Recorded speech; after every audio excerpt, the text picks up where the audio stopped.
Hello and welcome back to the shed. Today's episode we're going to be continuing the wooden joint series. In today's episode we're going to be tackling the mortise and tenon joint. Hope you enjoy. So what is the mortise and tenon joint? Mortise and tenon joint is usually used to join two pieces of wood at 90 degrees to each other. Because we have a weakness in the end grain, we end up burying that inside another piece of wood, gluing it in place so the glue's on the side of the long grain to hold everything together. There are two types of mortise and tenon joints: a stop mortise and tenon joint and a through mortise and tenon joint. Obviously the stop mortise and tenon joint comes in, stops, it doesn't go right through the side piece. A through mortise and tenon joint is exactly as that sounds, and it runs right the way through until the end of the tenon sticks out the back of the piece of wood. Today we're going to be doing what is probably used the most, and that is a stopped mortise and tenon joint, which would be used in things like framework and frame and panel doors, etc. So the tools we're going to be using today for doing the mortise and tenon joint is mortise gauge. You might have one that looks like this, or you have one that's got the wheel cutters. Either or works. I'm going to be using a marking knife for marking the shoulders of the tenon, and also for marking just the outline of the mortise. I'm going to be using approximately a 6mm chisel here, because my piece of timber here that I'm using is 19mm thick. Rule of thirds, normally you would go by that rule, and that the tenon is 1/3 of the thickness of your piece of timber. I have a tenon saw, a square, and a ruler. These are just some basic tools that most people will have in their workshop, so we can get to work and you can follow along if you want to and do this practice joint for yourself. So the first step is to mark our shoulder of our tenon onto the piece of wood we're going to be using our tenon on, which is generally the cross members, and the uprights generally house your mortise. So in this case I've just decided that I'm going to do a 30mm tenon and a 30mm mortise, and I'm just basing this off my side scrap piece that I've got here.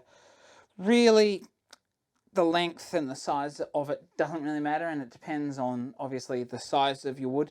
If you're working with much larger wood or timbers, you would have a much larger mortise and tenon. Working with smaller componentry, you would have them much smaller. For instance, if you were doing a frame and panel for a door on a small cabinet, you might have very, very short tenons that might just fit into the groove where you would house your panel. So this piece has already been squared off on the shooting board, so I know this is square, and it's actually squared all around, so all the faces are referenced on this piece, so it doesn't really matter what my reference face is. But if you've got a piece that you've just got two reference faces, you want to do all your measurements off that. So we literally come in, mark our 30mm, as you can see here. I've already got the line put in here, and I've wrapped it around the board. So now we're ready to mark out our mortise. So this is a mortise gauge. If you haven't seen one before, obviously you have the piece that moves on these pin style like this up and down and locks off.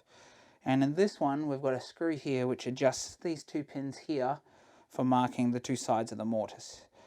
So you twist this, and as you can see there, these pins move narrower and wider.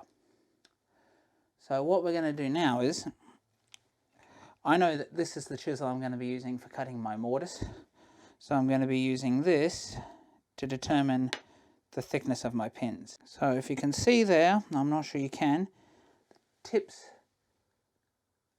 of the chisel are sitting just inside the points of the pins. Now this once that's in place, we come here and we want to work out where the center is of your piece of wood. So that'll determine where the fence sits. So we can put two little marks and we'll just lock that off lightly. Come in, and you probably can't see them there, but there's two little pin marks there. Come in from the other side, and you do the same thing. And if they don't line up, you need to adjust the fence just a little bit more to make sure that they're even from both sides. And that's how you can get it right in the middle. The other option is that you can actually just do a measurement, find the center and mark it off that. But this is a nice, quick and easy way where you can just use the gauge itself to determine where the center of your board is. And now that once we got there, you can full on lock this down. And what that's done is lock this little sliding bit that moves by this, although this actually helps to stop it sliding. Locks it in, locks the fence in place. So now that that's done, we're going to mark, obviously, our tenon onto our tenon board, because I'm going to cut the tenon first and then chop the mortise after. So you're obviously running very, very gently to start with.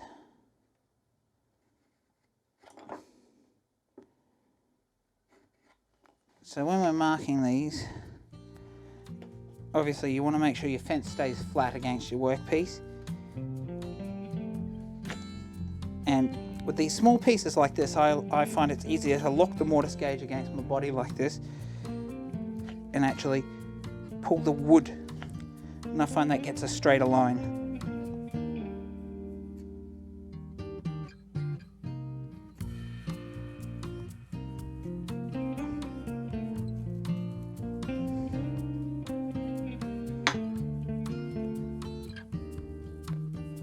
And that shoulder.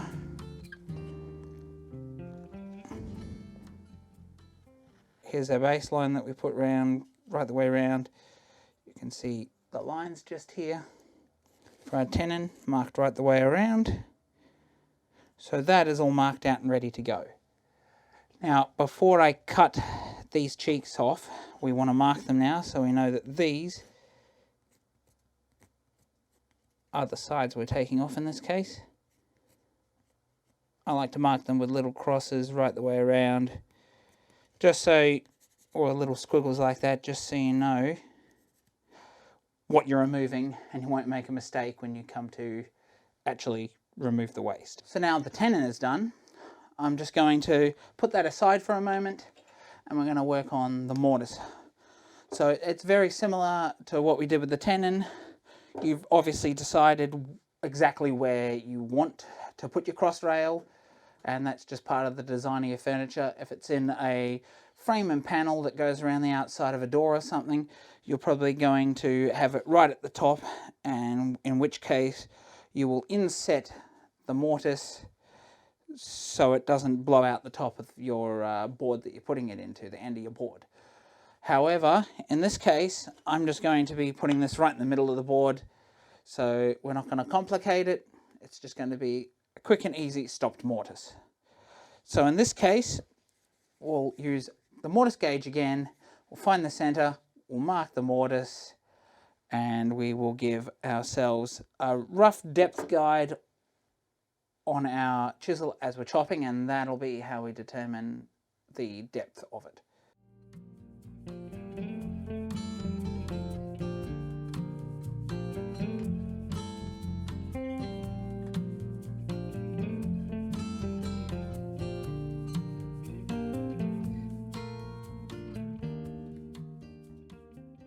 So now we've marked our mortise, so we know where our tenon's going to be going, and we've marked out our tenon on our piece of board where we're going to be putting our tenon.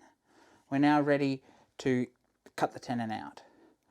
So in this process, what I like to do is cut the shoulder first. Once the shoulder, which is the short piece at the bottom of the cheek, and the piece we're removing either side of the tenons are called the cheeks. So I'm going to cut the shoulder down the bottom of them first, and then I'm going to cut down, and I'll show you the technique I use to get a nice straight cut on the tenon. So I have my board held down here with the hold fast. What I am going to do is just grab chisel and just score right along this line here. Make sure I've got a nice little shoulder from the line that the marking knife left here. It's just a few little bits, I'm just going to clean them up. And we'll start right on the front here, and we'll just nibble away, as I've shown you previously. Now we've instated a line straight the way across, we can cut down to our depth.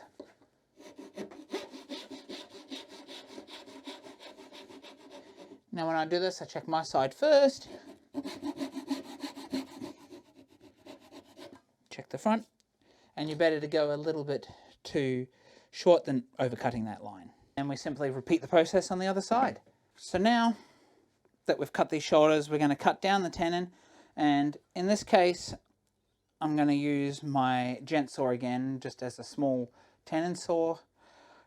I could use the full-size saw, but it's quite heavy for such small delicate work, so I recommend a nice small tenon saw, or you could probably even get away with using a dovetail saw for such a small tenon like this, as long as you have enough depth in your plate to either on this style up to the brass back or the steel back on this one. So what I'm going to do here is we're going to cut one angle down like this, and then we'll turn it around and cut from the other angle, and we'll do that on both sides. So the way I start is up on the line here. Obviously I want my tenon to be the same width as my chisel. So in this case, because I've used a pin gauge, that line I can actually chop right into it and it'll leave enough material. So I start across the top like this.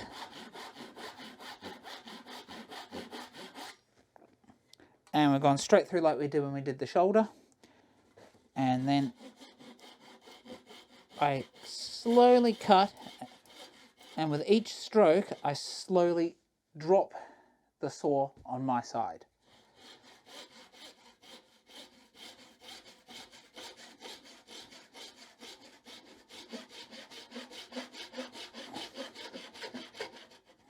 So you want to make sure it's up high enough in your vise so you don't clip your vise jaw. So as you can see here, on about a 45-degree angle here, I've cut right down to the shoulder here and kept roughly at the top here. So now the next step is we'll come in and we will cut down the other side, and then we will cut flat right down to get the middle. So we come back into that curve we've got. Because we're already established, we know it's going to come in straight.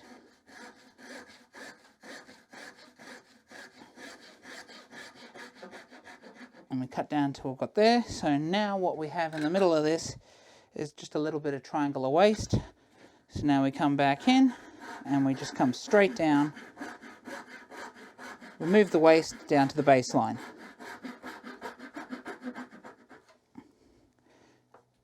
And we can see that this is starting to come loose. You want to double check that you've made it right down to your baseline here. And if it's still attached like that, come back in here, pinch it at the top, and just cut on that shoulder. And now it's been removed. So now we have our tenon cut here. That's all good to go. We're going to put that aside and we're going to cut our mortise.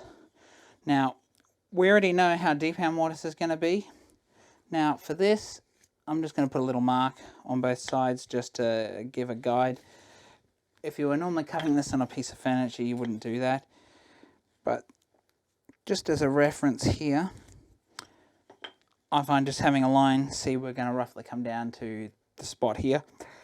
Now, what I'm going to do is I'm going to grab some painter's tape and I will mark 30 millimeters, which is going to be the depth of our tenon. But what I will do is mark just a little bit past 30 millimeters by a few millimeters, just to give us a little bit of extra clearance, because the top of the tenon here doesn't need to actually bottom out in the mortise for it to work effectively.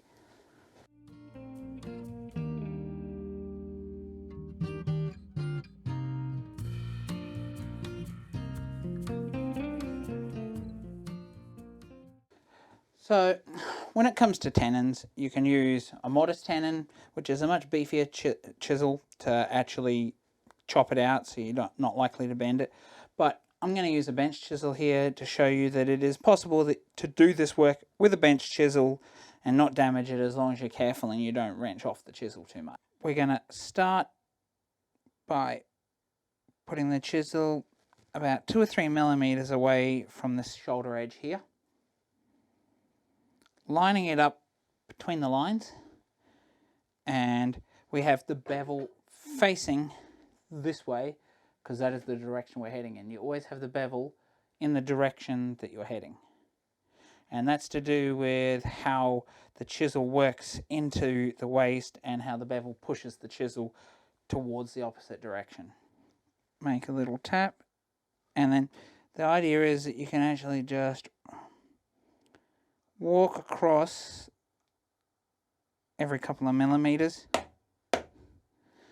and if you can see here, the bevel rode the chisel this way and it rides it into the waste on the opposite side to where you're heading. And you want to try and keep your chisel upright and square so you get nice square edges to your mortise.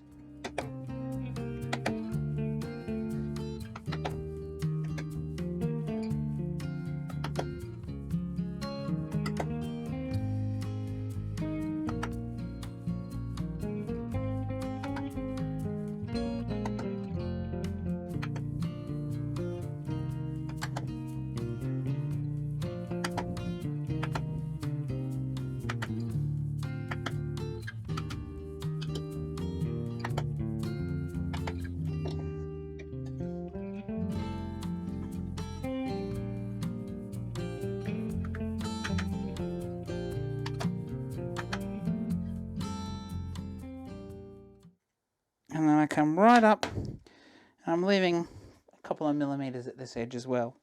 Just push this material out. We've just chopped it and loosened it all up, so now we can remove it. And if you're doing this with a larger mortise, you could actually use a smaller chisel to get in there and remove the material. Now, this material is a little bit soft, so I'm just removing what the chisel will allow me to remove here.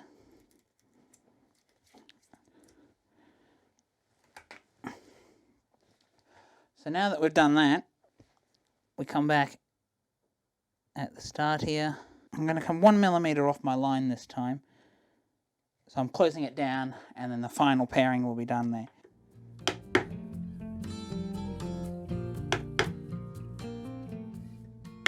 So now we know we've got the depth. What we need to do is make sure we get that depth right the way across the whole mortise. So we're now going to start coming right back to this line here and paring these edges right down, and then removing up to that. And then making sure that the base is clear right through, and then we'll do a test on either side and in the middle to determine the depth.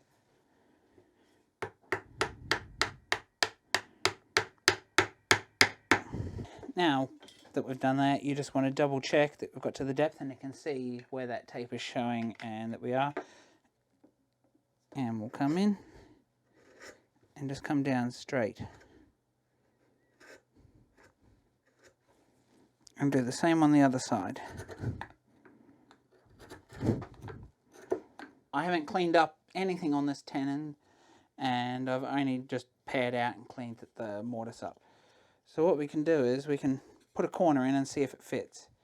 And we can see that that fits in there. Take the other corner, see that it fits here. So it looks like we've actually done a pretty good job at chopping this mortise out and chopping the tenon. So now the next point of call is to see if we can actually get it to fit all the way down by hand. So we've got to this point and it doesn't fit properly, which means we're probably held up on the tenon here. And if I have a quick look here, we're a little bit off the line on the tenon on both sides here. So what I'm going to do is just pare a little bit of the tenon away and see how we go to fitting it. You have a nice sharp chisel we reference above where it's high, and just pare it away. And now we've got that very, very close to fitting. So I'm going to just give it a few taps and see if it seats. Looks like our mortise is not quite deep enough, or we could be held up on the corners of this tenon. So what I'm going to do is take that chisel, and be very careful if you're doing this.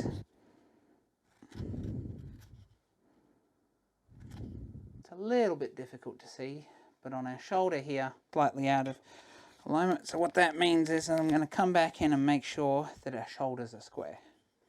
Now I moved very little material there. Need to take a little sliver off the outside of the tenon here because it's pushing the joint out of alignment.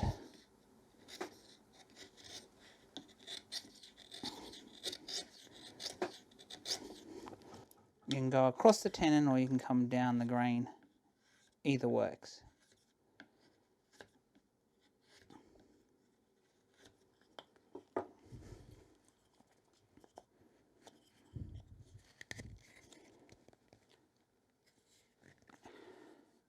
And there we go, we've pulled together, and if we clamped it when we glued it, it'll pull any of these little discrepancies out. So we can see we've got the mortise tenon joint together here now. I won't be gluing this particular joint as there's no need, but just so you can see, I'm just going to quickly clamp it. So when we fully clamp it, you can see here that these joints fully close up. In this case, I'm not going to glue this joint as it was just a test joint, but you would, the next step would be is to run a little bit of glue here, little bit of glue here, push it together, clamp it, let it dry. So there you have it, folks. That's how you do a stopped mortise and tenon joint. Thank you for watching. I hope you enjoyed the video. If you like what you saw in this video and would like to support me and allow me to continue making these great videos for you, please consider liking and subscribing and checking out my Facebook and Instagram pages. I also encourage you, if you have any questions related to the content in any of my videos, please leave it in the comments below and I'll try to get back to you. Thank you.